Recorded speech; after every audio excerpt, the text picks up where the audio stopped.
what we're doing is this is a great bill.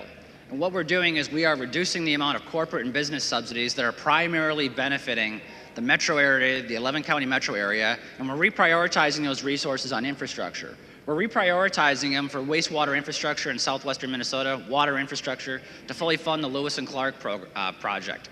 In addition, we're putting $40 million into broadband investment, as Representative Crecia said. Over the next 2 years, when we leverage federal dollars and private sector dollars, we're talking about an unprecedented investment in broadband infrastructure in our state of over $250 million.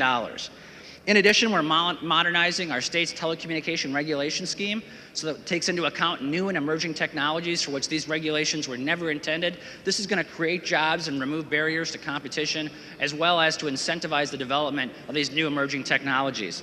And finally, I'm proud of the fact that we're reprioritizing these resources to help out with Lake Mille Lacs and the surrounding area. A Lake Mille Lacs Recovery and Growth Program to provide assistance, but also to promote the region, to get the word out to all of Minnesota and to our neighboring states that Lake Mille Lacs is still a world-class lake for fishing, for sport fishing. We want to encourage everyone to go up there and participate up there. Huge economic benefit. But Mr. Speaker and members, as important as these provisions are, I think it's important to point out what's not in this bill. What's not in this bill is a DFL plan to raise taxes on every single working family in Minnesota with a regressive payroll tax. That's not in the bill. What's also not in this bill is a $150 million solar subsidy program the DFL dumped on Minnesota, which creates no jobs, doesn't reduce pollutions, and actually puts us backwards. That's not in the bill either.